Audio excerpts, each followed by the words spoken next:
Magandang hapon. Magandang hapon din.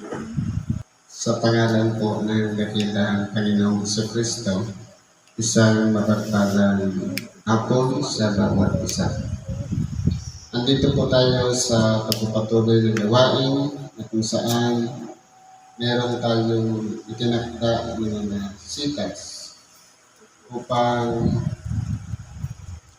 basahin at talakayin, ipaunawa kung ano ang mensahe na nais ipahatid ng ating dakilang Panginoon sa bawat isa sa atin. Ang una pong aralin, bagamat ito ay maiksi, sa nakakaalam, maiksi na ito. Kasi po, kung pagbabatayan natin, merong isang lalaki na ipinanganak na bulag.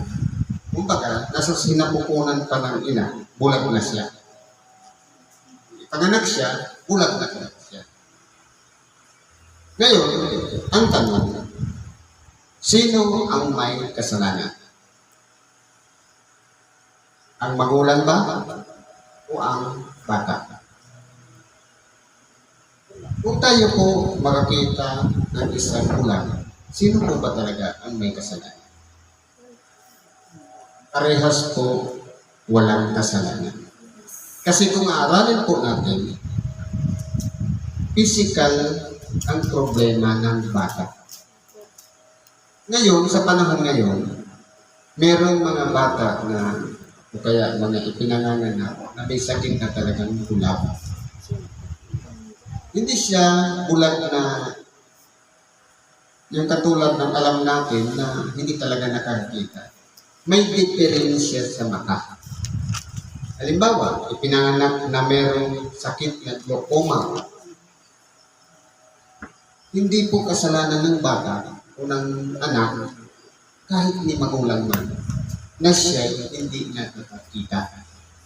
Pero po, sa pag-translate po kasi ng banal na kasulatan, sinamarize na lang siyang bulag para madali pong maintindihan. Ngayon, anong sagot ng ating dakilang Panginoon? Hindi dahil sa ang taong ito'y nagkasala ni ang kanyang magulang man, kundi upang mahayag sa kanya ang mga gawa ng Diyos. Ibig sabihin, kinakailangan mamulat yung magulang pati yung bulag sa katotohanan na walang iba. Tanggapin ng bukas sa kanilang puso ang tunay na kalagayan. Hindi baga, meron tayong mga nakakasalamuha ng mga ipinanganak na merong problema sa pag-iisip. Merong cerebral palsy. Meron talaga silang, kumbaga, sabi nga, kulang sa gulang. O kaya kulang-kulang. Wala po siyang pinagkaiba doon sa sinasabing ipinanganak na bulag. Kasi kung gano'n na talaga ang sitwasyon. Ngayon, ang ginawa ng ating dakilang Panginoon, hindi para sisihin yung magulang o yung bulag. Kundi, ang ginawa niya, solusyon. Ano pong solusyon? Lumura. Nang masabi niya ganito, sabi niya, samantalang ako'y nasa sanglibutan, ako ang ilaw ng sanlibutan. Ang sinabi ng ating dakilang Panginoon, pag-asa. Sabi niya, nang masabi niya ganito, siya ay lumura sa lupa at pinagputik ang nura at pinahiran ang mga mata niya ng putik. At sinabi, humayo ka, maghugas ka sa tangke na kung liliwanagin ay sinuko. Siya ngay humayo, naghugas at nagbalik na nakakita. Ngayon po, kung mapapansin natin, ano ang sangkap na ginamit ng ating dakilang Panginoon para paglingin ang bulag? Una, lura. Hindi ba kapag meron tayong nakitang lura, sabihin natin, kadiri, yaks. Pero, nung isinama niya yung lupa at pinagputik, ipinahid sa mata, papaano siya nakakita? Meron po kasing habilin. Ang pagpasakop o pagsunod sa kalooban na niyaong nagpahid ng putik, isa pong patunay ng pagsunod o pagtalima sa kalooban ng ating dakilang Panginoon. Maging sa totoong buhay po natin, merong mga parting na simpleng habilin, minsan, yun pala yung susi upang makakita tayo, upang magtagumpay tayo, upang maliwanagan tayo. Kasi po kung mapapansin natin, itong mata, umaasa lang naman siya talaga sa liwanag. Kasi, pag walang liwanag, wala talaga tayong makikita. Kaya nga, kung mapapansin natin dito, yung putik, ipinantakip muna sa mata. At yung pagbubugas, isa po yun sa simbolo ng paglilinis. Para alisin, hindi lang yung putik, pati yung kadilimang nakatakip sa mata ng bulan.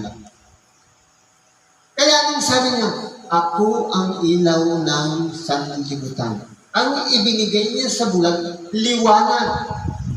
Sa magkatuwid bagay, yung tabing na nakaharang sa kanyang mata para hindi siya makakita na tinatawag na bulan, dinagdagan niya pa ng putik. Parang ipinain yung putik para pagtanggal ng putik, pati yung nakatakip sa mata, mawala rin. Hindi ba ga? Kung mapapansin natin, ang problema, hindi doon sa pagpagaling. Hindi doon sa solusyon na ginawa ng ating dakilang Panginoon, kundi ang naging problema sa paligid na ngayon ng bulan. Bakit? Unang nakialam, noon pala meron ng chismosa, no? Sabi nito. Ang mga kapitbahay nga, alam ng mga kapitbahay na siya'y nagpapalimos gamit ang kanyang kapansanan na bulag. Sila ngayon ang naguguluhan. Hindi baga ito ang nauupo at nagpapalimos? Tinuro ng kapitbahay. Anong ginawa ng iba? Oo nga, siya nga. Para mapatunayan, hindi na ngayon yung bulag. Ako nga. Okay. Na-confirm nila. Ngayon, ininibista na. Ano ang sabi? Ang lalaking tinatawag na Jesus na gumawa ng putik, pinahiran ng aking mata, sinabi, humayo ka ng Siloe, magugas ka, kaya't ako'y humayo at nagugas at ako'y tumanggap ng taning. Parehas ang pangyayari, ganon dinitalye ngayon ng bulag kung paano siya nakakita. Hindi pa nakontento yung mga kapitbahay. Anong ginawa? Sinabi nila sa kanya, saan naroon siya? Sinabi, hindi ko nalalaman. Ngayon, ang ginawa niya ng mga kapitbahay, dinala ngayon sa harapan ng Parisiyo. Kumbaga, lumawak ngayon yung investigasyon. Dati kapitbahay yan yung isisiro ngayon, pati Parisiyo, nakialam na rin. Yung tanong ng kapitbahay at Parisiyo, parehas lang. Sabi dito, ang ilan nga sa mga Parisiyo ay nagsasabi, ang tao ito'y hindi galing sa Diyos. Iba yung pananaw nila, paningin nila doon sa gumawa ng putik, naglagay ng ipinahid sa mukha o sa mata ng bulag at nakakita. Ang turing nila doon sa naglagay noon, sabi dito, ang taong ito hindi galing sa Diyos sapagkat hindi nangingiling ng sabat. Batas na naman ang pinag-uusapan. Magkalaman. Ngayon, Sabi dito, paano magang makagagawa ng gayong mga tanda ang isang taong makasalanan at nagkaroon ng pagkabahabahagi sa kanila? Ang nangyari po, yung unawa ng mga Parisiyo, mayroong sumang-ayon doon sa ginawa ng ating dakilang Panginoon, meron din na udyukan ng masama. Ibig sabihin, hindi na sila buo, hindi na sila united para sa pag-iimbestiga. Ngayon, sabi dito, muling sinabi nga nila sa bulag, ano ang sabi mo tungkol sa kanya na siya'y nagpadilat ng iyong mata? Ano ang sabi ng lalaki? Siya'y isang propeta. Sa makatuwid, yung bulag, nabuksan ang kanyang pag-iisip, nakilala niya na sinubo ng Diyos yung gumawa nun sa kanya. Hindi nga niya kilala. Samantalang yung mga eskribas, Parisiyo, matagal na nilang kilala na umiikot-ikot ang ating dakilang Panginoon, hindi nila nakilala. Pero yung bulag minsan lang ginawa sa kanya, nung makakita siya, napatunayan niya na galing sa Diyos ang gumawa sa kanya. Ngayon, na-involve na ngayon yung karamihan. Hindi nga nagsipaniwala ang mga Hudyo. Pag sinabing mga Hudyo, lahat ng lahi mula kay Huda. Hanggang sa kanilang tinawag ng mga magulang niyo, ngayon, nagposyoso na rin yung mga Hudyo. Kumbaga, nagsakasama na. Yung Hudyo, ang ginawa naman nila, magulang naman yung kinakusap. Kasi alam na rin ng magulang, yung tunay na nangyari. Anong sabi? Nagsisagot ang mga magulang na nagsasabi kasi parehas lang ang tanong. Nalalaman namin ito'y aming anak for confirmation at siya'y ipinanganak na bulag. Pinatunayan nila. Datapwat kung paano siya nakakita ngayon, hindi namin nalalaman o kung sino ang nagpadilat sa kanyang mata ay hindi namin nalalaman. Tanungin siya. Ibig sabihin, ibalik ko sa kanya ang tanong dahil siya yung naka-experience na makakita. Sa pamamagitan ng isang lalaki, sa makatuwid ang ating dakilang Panginoon, nagumalaw o gumawa ng paraan para makakita ang bulan. Sabi dito, ang mga bagay sinabi sa kanyang mga magulang sapagkat nangatakot sa mga Hudyo sapagkat pinagkaisa ng mga Hudyo kung ang sino mang tao ipahayag siya na siya ang Kristo ay palalayasin siya sa sinagoga. Dahil po sa pressure ng mga Hudyo, ang sinabi na lang ng mga magulang, kaya sinabi ng kanyang mga magulang, siya may gulang na, tanungin siya. Kumbaga, huwag na kami ang imbestigahan mo, siya na mismo. May sapat na siyang pag-iisip para magsagot sa bawat tanong. Ngayon, anong ginawa? Dahil dito'y tinawag nilang bilang ikaliwa ang taong naging bulag. Hindi sila nasatisfy sa unang ginawa nila. Sabi dito, at sinabi sa kanya, luwalhangin ng Diyos, nalalaman namin makasalanan ang taong ito. Sumagot nga siya, kung siya'y makasalanan ay hindi ko nalalaman. Isang bagay ang nalalaman ko, na bagaman ako'y naging bulag, ngayon nakakakita ko. Siya'y naging buhay na patutuo, na pinapatunayan ng bulag na siya'y dating bulag at ngayon nakakakita na siya. Wala siyang pakialam kung ano ang background. Bagamat paratangan na makasalanan ang ating dakilang Panginoon, ano pa man yan, basta ang importante, yung tinanggap ko. Bulag ako dati at ngayon nakakakita na ako. Anong sinabi niya? Sinagot niya sila, kasasabi ko lamang sa inyo. Yung patutuo ko kasi ng bulag, inuulit-ulit lang. Yung tanong at yung patutuo niya, paulit-ulit din ang sagot. Sinabi pa lang, nakalimutan na naman. Anong sabi? Ngayon, sa kalooban ng bulag, sabi niya, kasasabi ko lamang sa inyo at hindi ninyo pinakinggan. Bakit? Ibig din yung marinig ulit. Di ba ka parang insulto? Sinabi ko na, ano uulitin ko na naman? Ano sabi niya? Ibig baga ninyong maging mga alagad niya? Ngayon, ito ngayon ang challenge sa mga eskribas, parisiyo, sa mga Hudyo, at ganoon din sa mga kapitbahay. Ngayon, ang reaksyon nila, siya ay kanilang inalipusta at sinabi, ikaw ang alagad niya. Sabihin, doon ka sa kanya. Kami, alagad ni Moises. Pinaninindigan nilang alagad sila ng Moises. Anong sagot ng bulag? Narito ang kanilang ilalas na hindi niya nalaman kung siya'y tagasaan.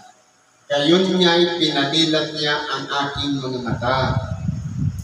Nalalaman namin hindi pinakikinggan ng Diyos ang mga makasalanan. Parang bullseye. Sapul na sapul yung mga nasa paligid ng bulag. Datapwat kung ang sino mang tao'y maging mananamba sa Diyos at ginagawa ang kanyang kalooban, siya'y pinakikinggan niya. Yan po ang katotohanan. Kapag ang isang tao, tapat ang kanyang pagsamba at pagsunod sa Diyos, pinakikinggan po siya. Anong sabi dito? Huwag mangalangin ng sanglibutan ay hindi narinig kailanman na nagpadilat ng sino man ng ang mga mata ng isang taong ipinanganak na bulag. Kung ang taong ito ay hindi galing sa Diyos, ay hindi makakagawa ng anuman. Di ba ga? Napuspos na yun ng kapangyarihan yung bulag. Nagpatutuo siya. Niluwalhati niya ang Diyos. At idinipinsa niya yung lumapit sa kanyang naglagay ng puti. Sa makatuwid, mas malawak pa ang unawa ng bulag kaysa sa mga parisiyo, mga eskriba, kasama yung Hudyo, pati yung mga kapitbahay na Usyusiro.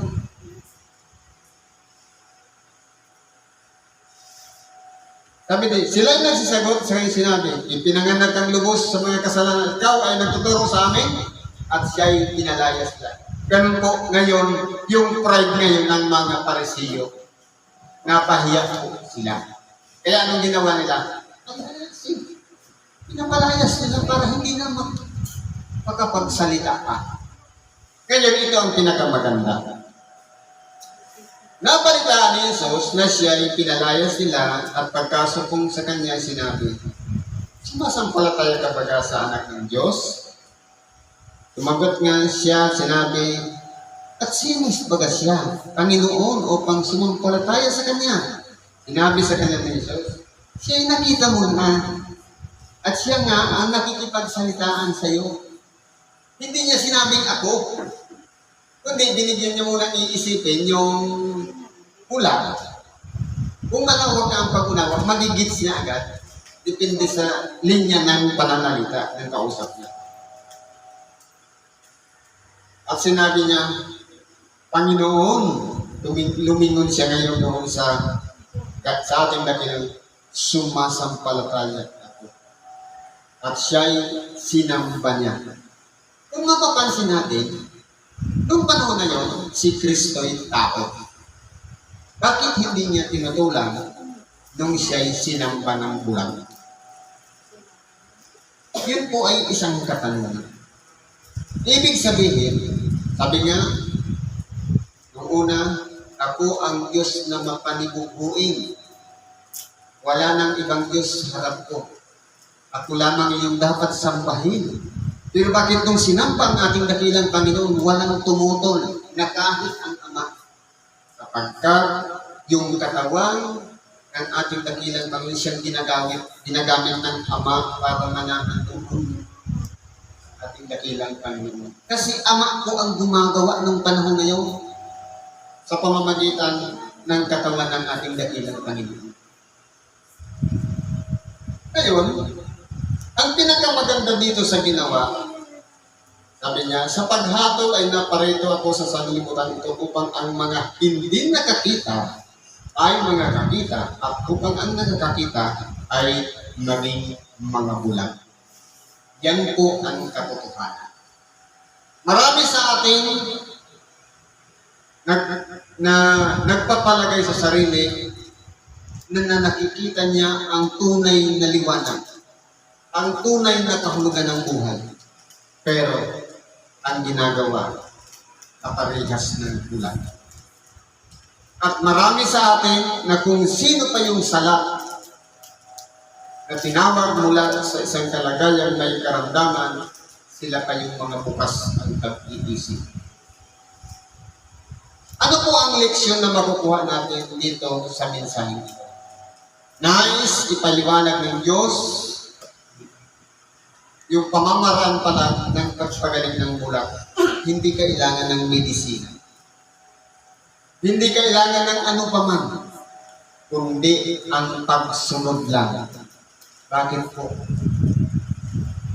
Yung pagsunod, yung sabing maghugas ka sa Siloe, isang utos, sumunod lang yung bulag. Pero nagtamo siya ng kagalingan mula sa pagkabulag at nakakita na siya. Kung mapapansin natin, mahirap yung pinagdaanan ng bulag. Tinulungan na nga siya, na-criticize pa siya. Pati magulang yan nadamay pa. Dahil saan? Dahil sa mga usyosador na kapitbahay. Dahil sa mga Parisiyo. At dahil sa mga Hudyo. Nililiwanagin, noon pa man, meron ng chismoso at chismosa. Totoong buhay yan. Panahon pa ng ating dakilang Panginoon. Kaya po, palagi natin iisipin. Sabi nito, sa kanilangay, sinabi ni Jesus, kung kayo'y mga bulag, ay hindi kayo magkakaroon ng kasalanan. Katapwat ngayon, sinasabi ninyo, kami nangakakita, nananatili ang inyong kasalanan. Ngayon, kung mapapansin natin, ano ang pinaka-mensahe sa huling bahagi ng tema? Mas maigi pang ilagay natin ang ating sarili sa isang kalagayan ng bulag. Sabi, kapag ang bulag, umakay sa bulag, kapwa sila mahuhulog sa hukay. Anong klaseng pagkabulag? Sa paningin ba? Hindi. Dapat hindi sa pagkabulag sa paningin, kundi sa katotohanan. Sapagkat makikita natin ang solusyon sa makatuwid bagay. Makikita sa bawat isa sa atin na tayo ay isang taong makasalanan. Yan po ang katotohanan. Na tayong lahat ay makasalanan at kinakailangan natin si Kristo na nag-alay ng kanyang buhay upang tayo patawarin sa ating mga kasalanan. Siguro po hanggang dito na lang sa lagi natin sa oras na ito. Salamat sa Diyos at ano man ang ating kailangan, karayangan, pagkatiwala natin ngayon sa Diyos. Sa ngalan ni Kristo Jesus, salamat at mapagpalang hapon sa bawat isa.